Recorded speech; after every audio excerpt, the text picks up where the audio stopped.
Hello again, and welcome to Growing Up Alien. Today, we're going to have a special interview with Eeka. Also, in the background, you're going to hear the other man that gets me going in the morning. That's Jesse. I'm not sure that recorded, but that's a rooster crowing. So there's Eeka's laughing. There's, like I said, that he likes this. There are two men that, yep, disturb me in the early morning. One is Jesse, and the other is Eeka, who generally, because I mean, as most of you know, he's based. There's the rooster. There, he is out interrupting rooster. He is on a base out in California. Um, so there's a few hours behind, and his schedule. There's a rooster. His schedule. He works late into the night sometimes, so he doesn't usually have a break until kind of early morning their time, which is, time for me to get up my time. So you come in and wake me up with a song or something that you want to share, and we usually snuggle in the morning. And you want me to stay in bed longer, and I can't because I have to take care. Yeah, see, that's because I have to take care of animals. So that's our timing is. And I did mention to you because there's fires out there, but you said everybody's fine because you guys go underground. So I knew that anyway, but just wanted to say that. And oh, he's saying he's always like he wants to say hello to everyone. And well, I said it'd be nice at some point where we can actually run this channel like together, even though we kind of run the channel together now, that he would be actually, not away, so far away, but actually where you could see him and talk to him like he, is in the 4D. And anyway, so far, so this is what it is. Yeah. I just want to say I don't channel. This is telepath. Now I have been channeled through him at times, and I do bilocate, but I do not channel anyone other than Ika. When he channels me, I don't actually channel him. He's like, this is a telepath conversation, so it's going to sound a little different from what maybe most people are used to because a lot of people out there do channeling, but I am not channeling. This is a live conversation. I call it a brain to brain conversation because the scalar waves from, it's quantum entanglement and we connect that way. So thoughts are being placed in each other's minds faster than light or instantaneously in the quantum entanglement manner. So when you telepath, you get a richer crow, a richer conversation than you do in a regular conversation, and you can smell, see, hear, and taste what the other person or being is experiencing or wants you to experience so they can use their imagination and share their imagination in your mind like it was something that you imagined yourself. So, all right. He's smiling. He's like, oh, you have a time off this morning. This is a lucky, I can never say when we're going to be, and this is key, I can never say when we're able to do these live interviews with my friends or any of the other, well, that'd be my friends, of course, other off-planet people who would like to share information with you because they're just people, as he always will say, and he's going to say it again. They're just people just like you are. There is no such thing as an extraterrestrial. That's a human creation word. Well, it's actually not. That's created by, the bad guys. That's what we're going to talk about today. What it's like for him living here on this planet. And he says, I can only speak for what it's like for me living on this planet. There are, God, thousands of off-planet born people right now living on Earth. Of course, there were off-planet species living on Earth. There might be a few still. I don't know for sure. There might be, as they're clearing out these areas. But yeah, the other, humans. We're just humans. They're all humans. So it's not like you're a human and they're not a human. We're all human. You're a humanoid, just like they are. So there's many off-planet born humans. No one's born. Well, there are people born in space, but there actually are people born on ships, not in space. No one's born in space. That would be difficult, because you'd be dead. But now that see, it's fun. But yeah, there are people, they're just like, you're born on this planet, they're born on the other planets. One thing I wanted to bring up, because I was watching a nature show, um, these stories that people were told of like there's this fish that crawls out of the ocean and, presto, or a little magic wand, which after a passage of time, it turns into an elephant or something like that. That's absolute. I mean, come on, folks. There are researchers and statisticians, and there's the likelihood of a like an amoeba turning into a fish, crawling onto the land, and then turning into whatever is just like, impossible. Not zero, but practically. Think about that. These are the kind of lies that are all going to fall. Complete nonsense. Now, I don't mean that in a religious sense. There wasn't some kind of deity that gets involved. And I'm sorry for people. I'm just talking about myself. This is my belief. If you believe there is a religion involved and there's some kind of God that does that, that's your belief. If you do that, you do your thing. I'm only talking about myself. But I mean, that's anyway, it's insane. Life was seeded here. So we're going to open up with that. I want to ask Eeka a question. So I'm going to ask him, he's going to describe what it's like living here. And I mean, he always says he's just a man and his experience is his experience. He's not trying to speak for other people that are living here and experiencing the same thing. But I will have to say, you've noticed that with the other men, because I've met with the other men, right? And they just seem totally like cool beans with it. He's like, yeah, I mean, it's they all seem okay with that. So it isn't like, I think sometimes you hear these stories. I want to just bring this out because I watch different things sometimes online, and you're bombarded with this idea that somehow these extraterrestrials, and I'll use the word extraterrestrial here, even though we don't use that term. I just want to use that for clarity.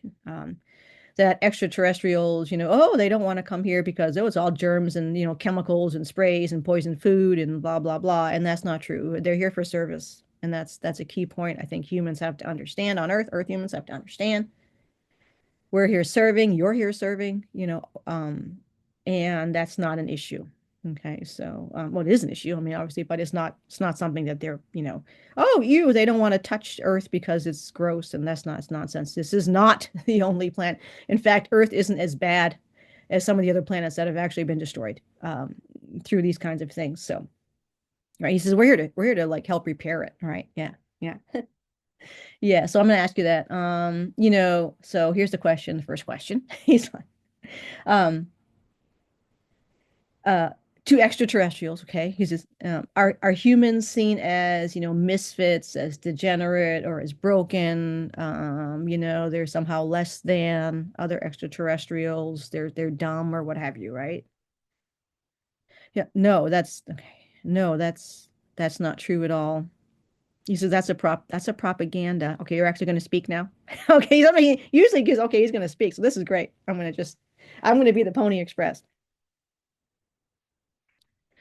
He says, no, that's a propaganda that's been sprayed over you by your uh, I don't want to say that. Okay.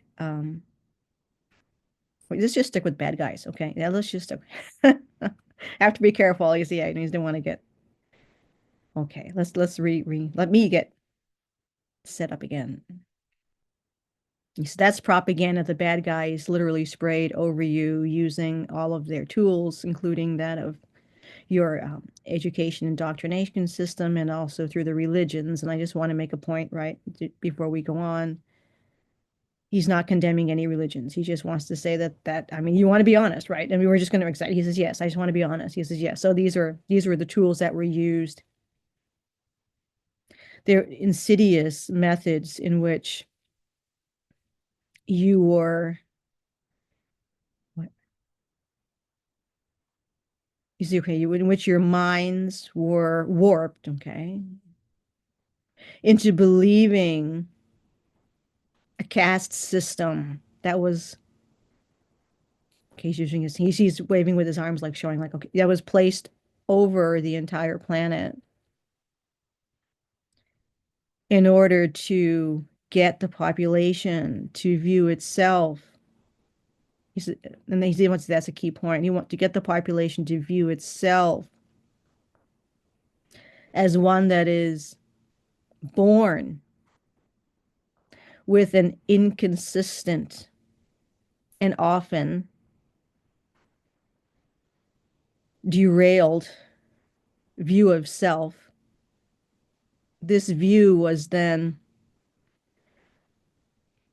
presented to children so that this would be a generational burden that the parents, not by their own will or desire, but through the brainwashing that was deeply seated in their minds, they would view their children as empty, as objects in which to instill and deeply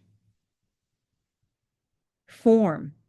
He's showing me molding, like, so the child is molded from its pure state at birth into something that would then serve the bad guys. We're going to use that word. You see, it isn't that the earth humans themselves are degenerate or broken or misfits, as I had, right, as I had said. He says, this is a veil, a mind control weapon that was used for millennia to impede the people's progress on this planet, because this planet was used to serve the designs and needs of a very negative group that wanted to use this planet as one of their bases in which to launch further occupations. This is very dangerous, and that is why it had to be stopped. These groups used their advanced technology and also their openness to break free will on a planet, to take that away, but then to manipulate it so that unsuspecting and innocent races would not realize what was going on. This deception was very deep, and these overlords were able to maintain that in increments, and they had plenty of patience and would use it over generations to increase its power over the population on this particular planet. So yes, the humans on Earth were victims of this overlordship that was intended to ensnare and break down free will.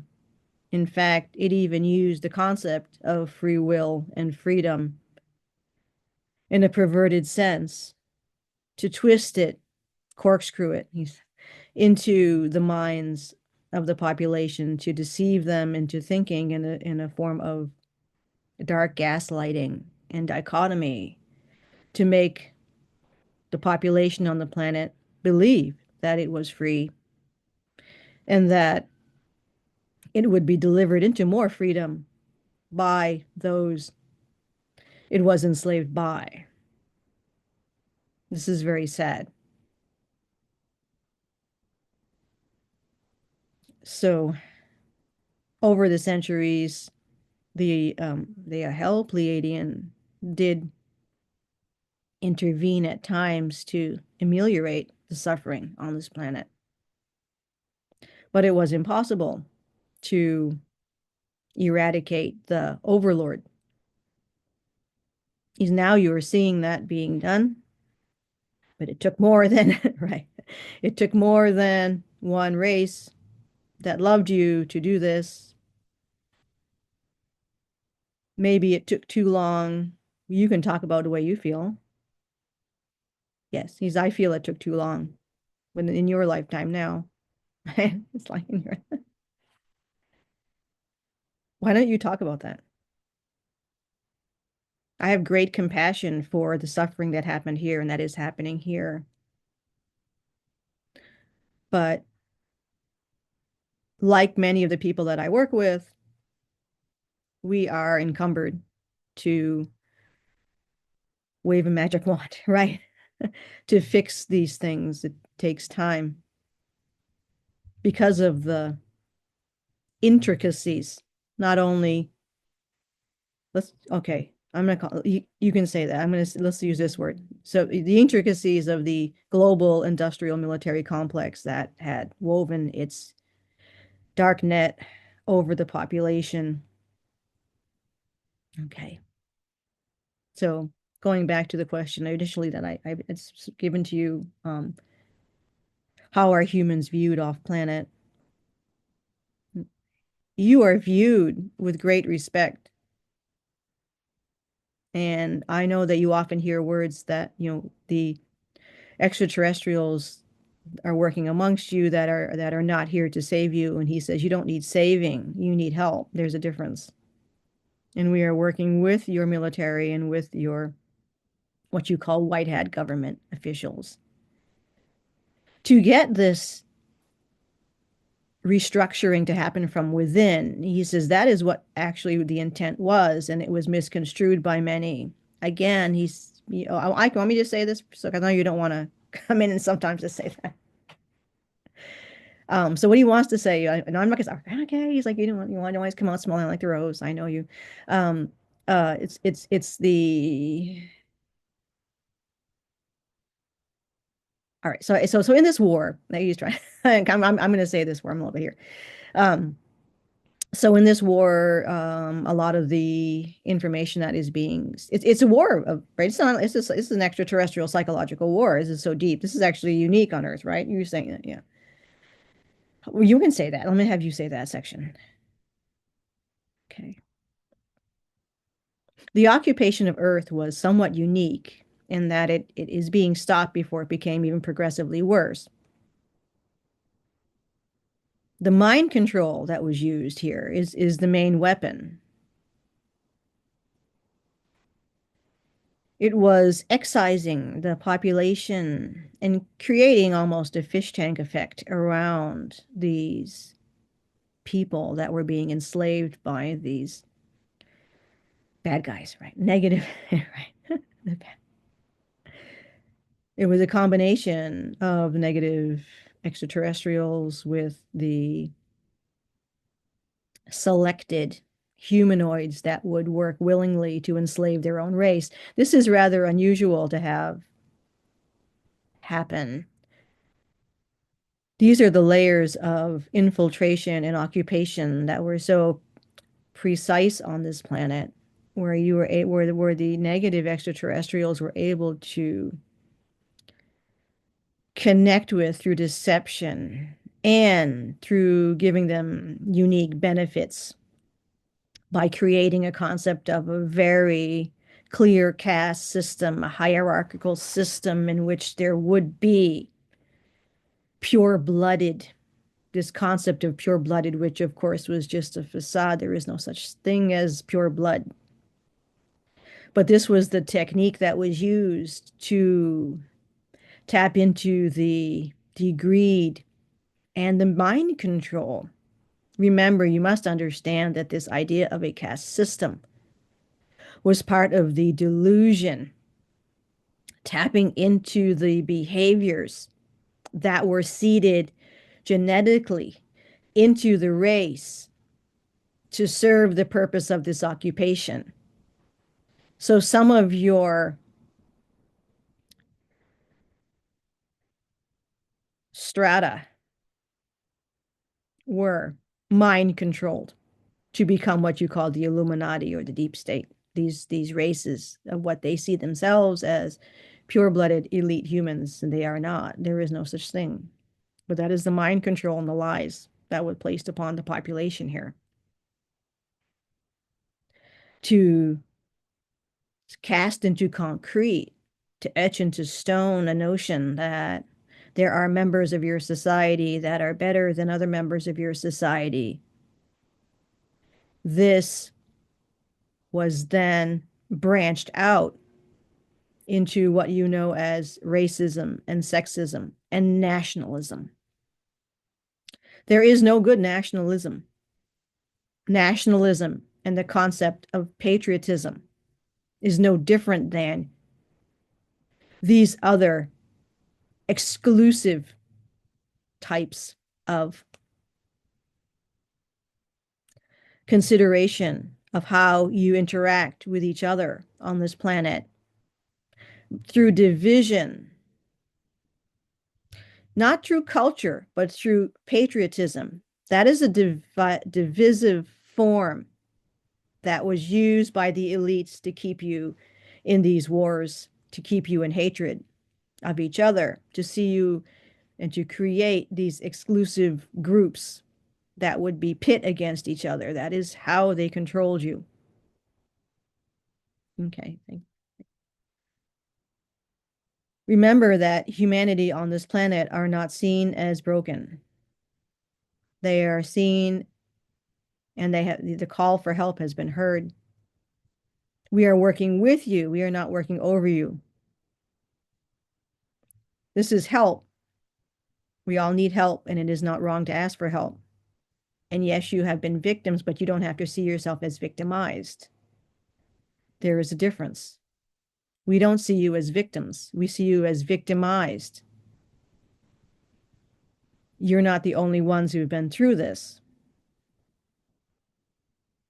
Some races and some species have not survived this because it had gone too far. And you must understand that there is a certain will that still exists in a race or in a species that is undergoing this type of attack.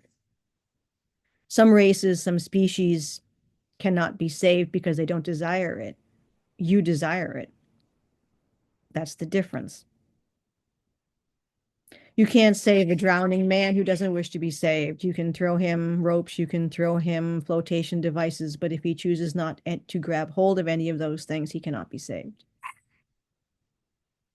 And you feel, I know, you feel really bad about that. That's a horrible thing to see, I know. We are very compassionate. He's talking about the health. We are very compassionate. And it's very difficult. And the star seeds that come from our planet have felt this pain deeply, being so immersed in it. But you are no more immersed in it than we were, because we are all immersed in it together, because we feel the pain. We feel your pain and we feel the pain of the suffering. And it's very hard to wait. It's very hard to watch it happen, because sometimes there's nothing that you can do immediately to stop all of it. Okay, we'll move on. Thank you.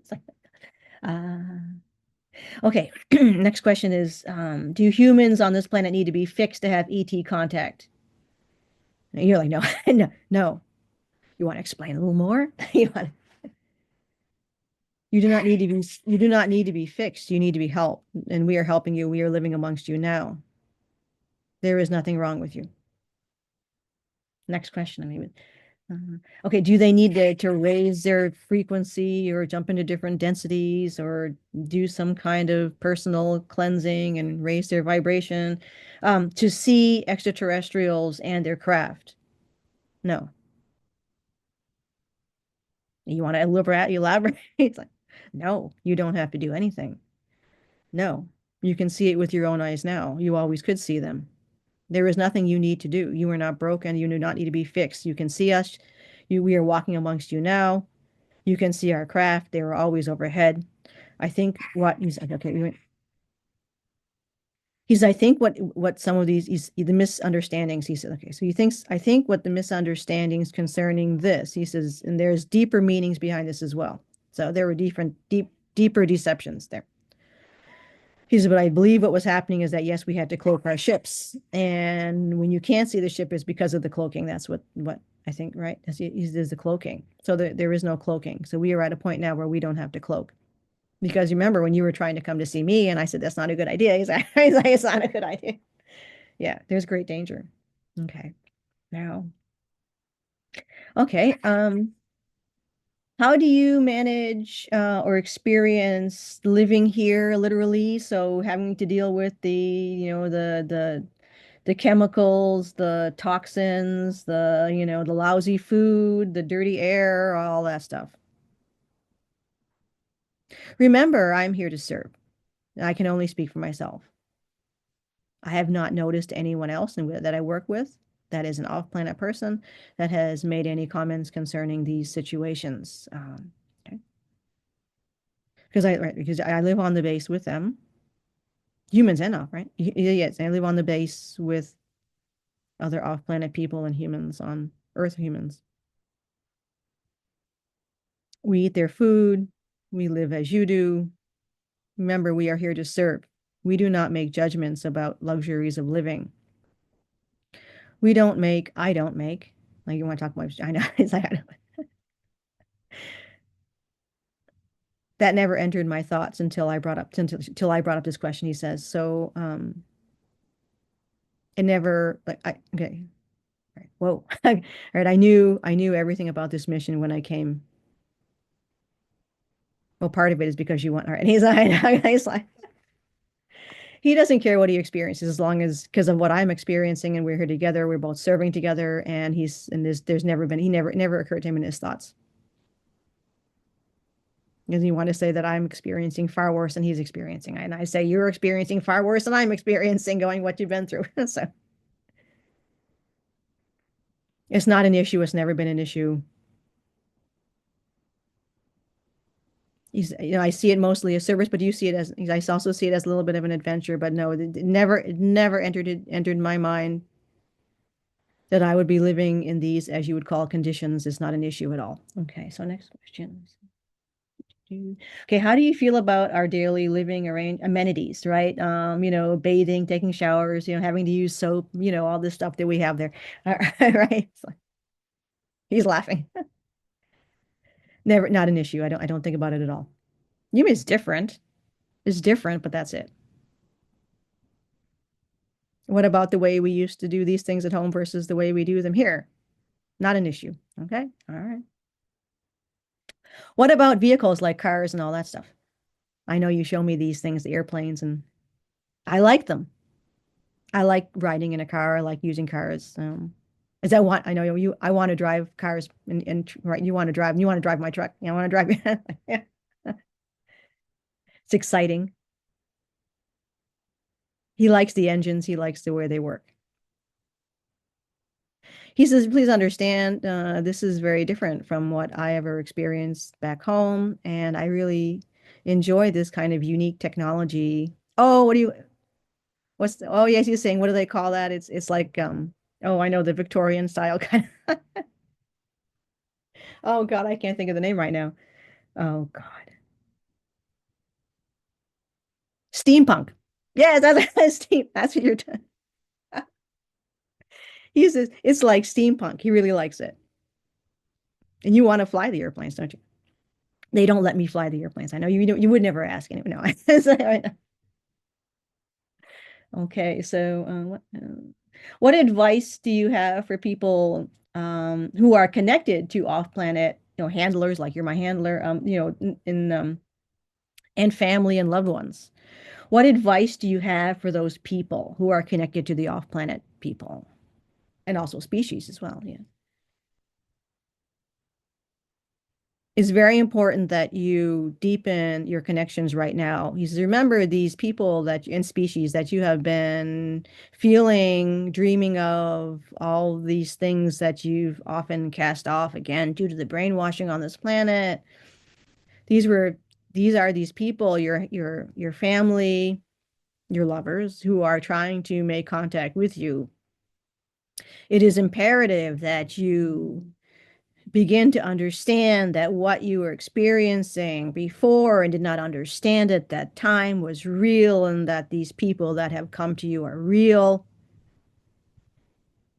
It isn't just a matter of friendship, but love is a main aspect of this. He says it isn't just a matter of that. You have signed on to a mission with these handlers, off-planet contacts, whether they are friends, parents, associates,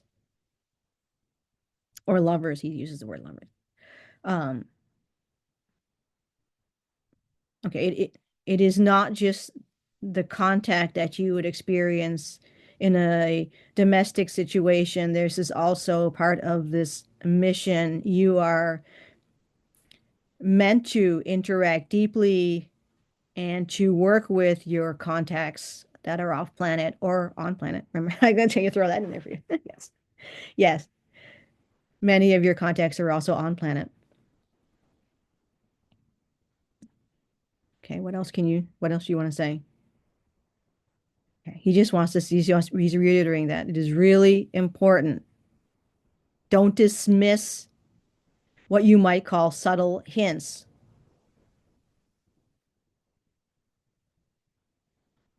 Okay. So he's open. All right. So he's trying to explain.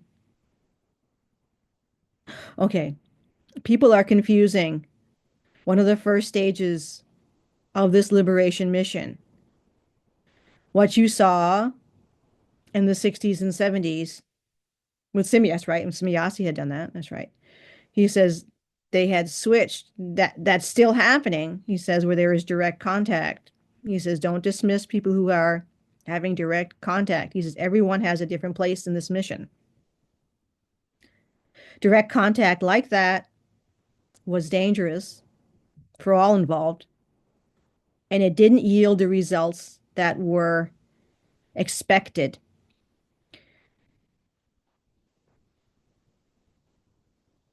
So I asked him if I just asked him, did they misunderstand how powerful the deep state was? He says no, not in that way. It just didn't resonate with the population as we had hoped, and we knew it might have been a little bit tricky. But he's okay. So this, what you might want to, what you guys call maybe telepathic or astral communication or contact, is real, and it was the way in which the mission was pushed forward in a safe manner. And it was a very successful manner. Please don't compare direct or open physical contact with telepathic or astral contact. There is no difference. Okay. That was a shifting of the mission. So the mission has moved forward. And as you see, it's very successful.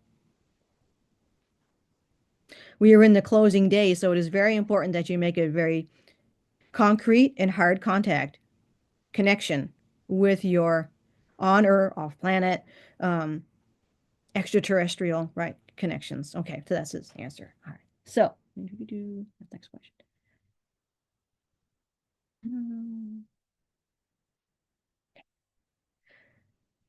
Why do you think humans still view themselves or berate themselves or, may see themselves or are still being told, honestly, are still being told that they are somehow less than an extraterrestrials? That is part of the mind operation. Um, he's just saying, don't do that. He's just, he always says, I'm just right. I'm just a person. I'm just a man. Well, what kind of advice can you say when they are told? Because it's pretty intricate. It's pretty much I do still see this out there where there's, and he's nodding. He's yes. So there are people that are supposedly on our side, are on our team, and we're not because I don't want to, like I said, they don't understand what they're doing. I don't want, we're not trying to pick them out or gloves off or anything like that. No, no, no. So he said, okay, use your own discernment, and it can't possibly feel good to have someone tell you that you need to fix yourself in order to meet someone else. He says that alone should be all you need to understand, that message is false, that message is not an accurate message. He's always use your own discernment.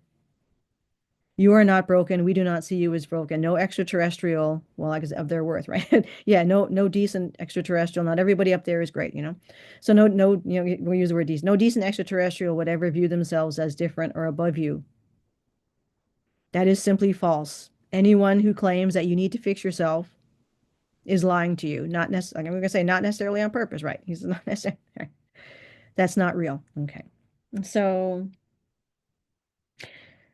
there are a lot of people on this planet, right? I'm gonna ask this question. We've already actually gone through all these questions before we come on here, but anyway.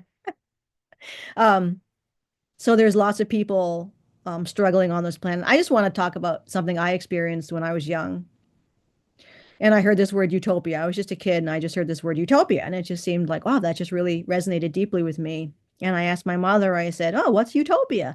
And she says, oh, well, it's this idea that there's this perfect place where everybody gets along and everybody's wonderful. I said, well, that sounds great. Let's like, yeah, why aren't we doing that? And she's like, oh, you'll never have a utopia here. And I could feel the sadness in her voice because I really think down deep, every human, not every human, but many humans, dream of that, of this amazing utopian type. Well, and you could say there's no, neither is, I know there's never a true utopia.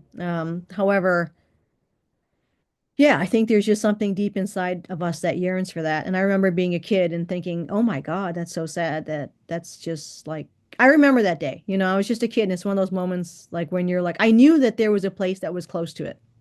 Not a utopia, but I just knew. At the time I could feel it in my body and I could remember I had visions of this place and it was home. Of course, it was Era. And and I just remember, that was really depressing for me. Like one of the many, he's laughing. And yeah, like one of the many yeah, painful moments for me here. So as you had already mentioned, Ika, that, us being a hell, and not just the hell, of course, but we feel deeply others' pains and sufferings and what they're going through as if it's ours. And that's one of the things that we have as a problem. I know it's a problem, it's a good thing, really. But yeah, we literally feel what other people feel. So what can you say right now? He's just like I can't. He's like I can't even begin. I know, like I know. What can you say for people right now? Because there's still a lot of humans on this planet who are in struggle and pain right now. There's not only just homeless people, people who are sick, people who are losing hope, people who are having existential crises, people who are just fed up. I think the people who are fed up, yeah, right. I think the people, I'm pulling them out, and you're gonna. He says the people who are fed up are on the right track. Um, yeah. What can we say? What can we say? Is everything anything I say is just going to be words, he says, and it's is all I can say to those people who are experiencing duress right now in any form is that he says, for what it's worth, why we're here. And it's not happening fast enough for us to fix it. Like he's showing me like when he wants to have like on, like when I do the Canva, when I'm doing the AI, he says, you can erase. He says, I want to erase everything. I can't do that. Because remember, what's happening here to liberate Earth is not magic. We don't have magic. And I know some of you are humans here try to delude you and make you think that somehow we are magical beings. Again, that's a falsehood. We are nothing more than what you are. And we are doing everything we can to fix the situation here as fast as we can fix this situation here. But the pain is terrible. And I don't know. He says, I don't know what to say. I know where he says words are meaningless. He says, but I want you to find it within yourself, within your situation, to understand that the situation was part of why we're here, to stop this suffering. They want you to suffer. They set this up so that you would suffer. All of the situations on earth, the wars, the crimes, the hatred, were all manufactured None of them are real. The whole situation was set up so that you would be fighting amongst yourselves and living in a state of suffering. Living in this strange strata-based society where some people are better than other people. All of that is an illusion. Okay. You understand that everything that you have in front of you is an illusion, but I want you to know that I know that it's real when you're living in it, and it is real. The pain that you feel, the despair that you feel is all real, even though what created it is an illusion. Even though the things that could fix this for you in an instant are there and they're being withheld from you, and it's okay to be angry. Is I'm angry. I'm angry, he says. I want to just reach out and fix everything, and I can't because I'm just a man. What can you give them to say? What can you say to them? So all I can say is that you have unimaginable strength, and I know that's mean doesn't have a lot of meaning. You're not the only one suffering. Not that that has any meaning either. That Earth is not being singled out as a place for suffering. It's just one of many places for suffering. We are trying to dismantle and mitigate. You will never erase suffering, but we are trying to mitigate suffering's power over much of the galactic realm. The hand of suffering is being, he's showing me it being handcuffed. It's like, he wants you to know that suffering isn't just a thing on earth, that there is suffering elsewhere as well. He says, I want you to, yes, he keeps saying, like, I want you to understand that there's not something wrong with humans. There's not something wrong with this planet only. Like, he's showing a spotlight on this planet as like, oh, this is the weird planet, the trash can planet. He says, no, that's not true. No, no, it's happening across the galaxy, but it's being mitigated. I know he keeps telling me that everything I say isn't going to have any I'm like, I know, but can you, because there's just something that people can, it's like, oh, he says, just do the best you can with what you have at this moment. Like he just feels so bad that he can't, he wants to like fix it. He just wants to like fix it. I know we can't. I feel the same way. It's being fixed. He says all he can say is it's just being fixed. And I know it's taking a long time. And he says it's taking way too long. And I wish it wasn't taking this time long. He's many times I've cried over what's happened here on this planet. But my tears don't really mean anything, do they? For those who are in suffering, it's all I can do. I don't know what else to do except all I can do here in service. So, he's going back. He says, so when, I asked him what it's like to live here, he says, none of that matters. Nothing matters here to me. He says, what matters here to me is the work that I'm doing to liberate you because there's people here that are suffering immensely. There are animals here. There's the whole planet is suffering. He says, that's what matters. Not that I have to use a bar of soap. Okay. That's what he's saying. Yeah. All he's saying trust, hope, and hang on. That's about all he can say. He wish, like, I know, he says, I wish I could say more. I wish I could do more. He says, that's all I can do. I'm just a man. That's right. I know. Yeah. This reminds me of the time I met with this fellow from, people were telling me, go meet with, you talk to Inner Earth. I said, no, I haven't talked to Inner Earth people. No, because I'm not from, this planet and I'm an off-planet person. So, but I did. I said, oh, that's a good idea. I never really considered, I think I'll go talk to them and see if anybody wants to talk to me. So I did connect with a few people. And there's one man that we made some time to chat. And I asked him, where would you like to meet? Because I had this sensation that he wanted to meet somewhere. He was an Inner Earth man, he was wearing beautiful, like white, long tunic type clothes. He had long white hair. Very old. I'm thousands of, I mean, he was very old, very wise. I mean, he didn't look old, they all look, but it's like, But I knew he wanted to meet somewhere special, and I said, "Where would you like to meet?" And he says, "Let's meet over, in England, where the crop circles are, you know." So let's go there. So we met there in the astral, both of us. See, folks, we meet in the astral all the time.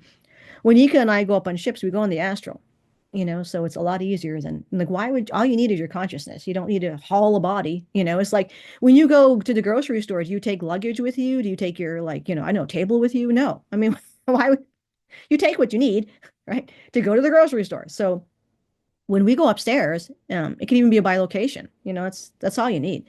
So we both went there to England, and the minute we saw each other, the minute we looked at each other, like there was just this like massive like telepathic hit that happened between us, and we were both struggling to actually have a telepathic conversation in words, and and it was like impossible, and we just cried.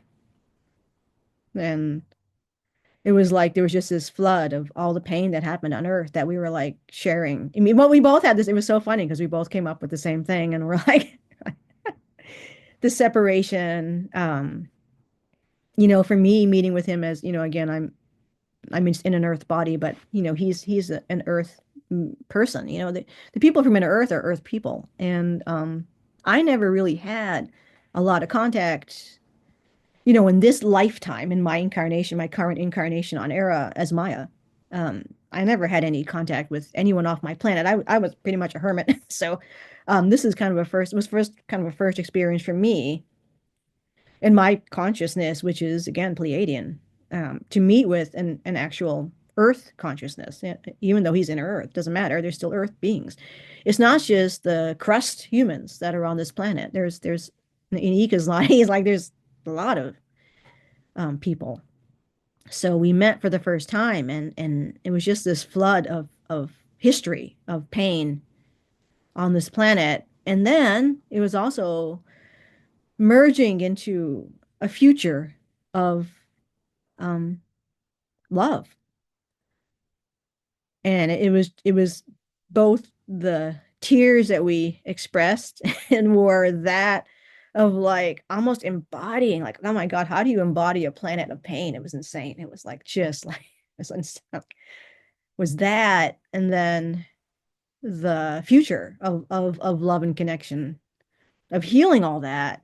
So it was like pain, tears of pain and tears of rapture at the same time. And that was our conversation. So that was like, yeah. Um, yeah. Yeah, he's had many cries. I'll just let you know that, Ika's had many, many. We together have had many as well as she's like is this horrible pain he's felt. Like it's emotional pain. There's nothing like it's what kept him going. From what he's seen.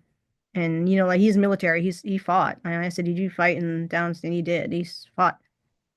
So it's like that's not you. That's not him. He's never been like that. It's almost like there's two of him.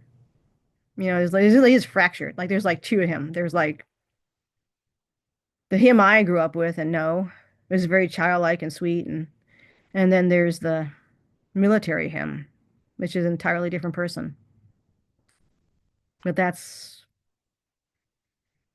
what evil does, isn't it? And I think, yeah, like, if we experience this existence on this planet as one that's bigger than us, an evil that's bigger than us, that's being like a bubble that's being popped, you know. When you look at criminals just surviving, that's how that was made. I'm not saying it was ever right. I'm going to say that's never right to hurt somebody ever, you know. But what they did was make it so that the humans on this planet were obsessed with survival, and so much dark, evil, greed, violence, all of that has just been so, macerated into life on the crust of this planet. It's just a darkness. And all of that will be removed. People ask me that sometimes, right? And I'll run it by you. Well, what about bad people? What about criminals? How's that going to fly? And it's like, you want to answer that? He says, step back. He says, he asks you to step back. They are, and again, neither of us are condoning any actions like that. We were saying that. They are the victims of the atrocity that's been on this planet, of all of the propaganda that seeped into your genetics for millennia to make you express life as one of lack, as one of dog eat dog, as one of you against them or you against the world. These people are acting from what they have been trained, brainwashed, forced, compelled even to do.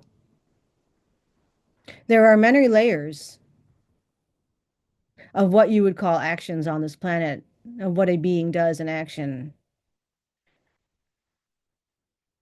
You need to know that this goes far deeper than a moral decision.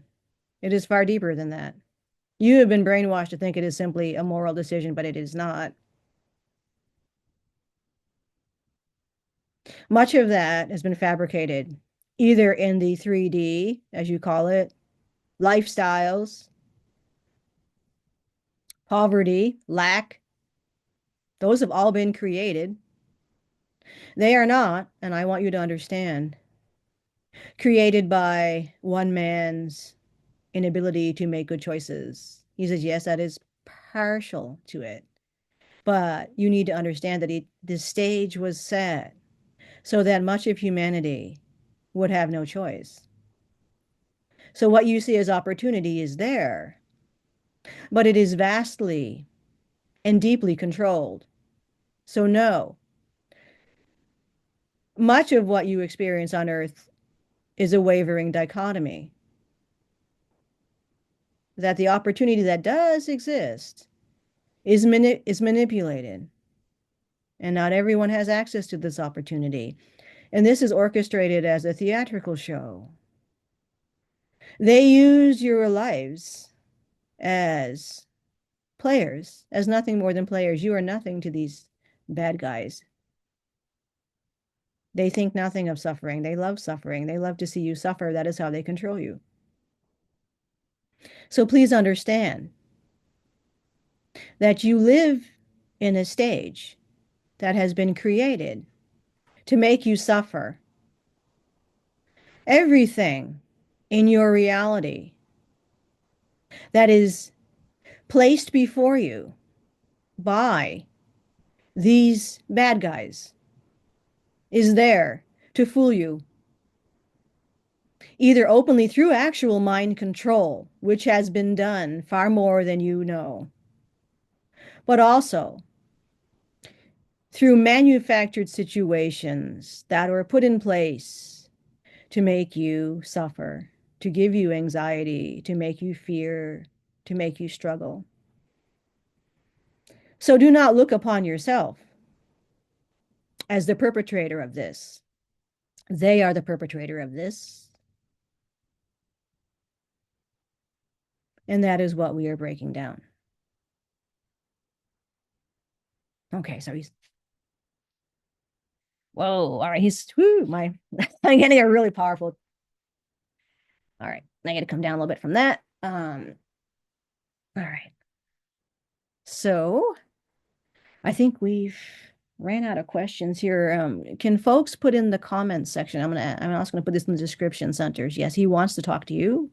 I just want to say too, because we have over 15,000 subscribers that, and Eeka is just one man. Please don't feel bad if you're trying to connect with him and he doesn't hear you or he can't connect with you because it's physically impossible for him to do so. So he's like, I wish I could. I know, So you're just talking to a man. Now he will get through to some of you. So please do try to connect with him. But also write in the comment, or I mean, he's saying like totally act, yeah. He's like, please talk to your family, right? Yeah, absolutely. He says, that's your job, that's your mission. You need to do that, right? That's part of why you're here. It's like, of course. So first and foremost, talk to your family because they're the ones you're working for. Right? So, but do write in the comment section any questions you might want to ask him. Like he says, I don't know why you want to ask me. It's just me. It's like I know, but they want to ask you. So people like you. I like you. I'm like, so any questions you want to ask him, put that in the comment section. And yeah, that's pretty much it. I have to run to the barn. As I always tell you in the morning, I have to go. You're like, no, stay more. I'm like, I can't stay in bed. I have to go. I have to go now and take care of the animals. So, as always, we both wish you. He says, let's get this show on the road. I know that's what we're all saying. Let's get this show on the road. Yeah. So he can't wait. And, your family can't wait when it's safe for you to have full contact with your family upstairs and all that stuff and to travel upstairs and do all that stuff and be normal, right? To be normal for once and for all. So, yeah. So he says, let's get, okay. So now he's our ending. He says, so the ending he wants us to walk away with is let's get to work. Okay. Get to work, folks. That's what he's saying. All right. So cheers, guys.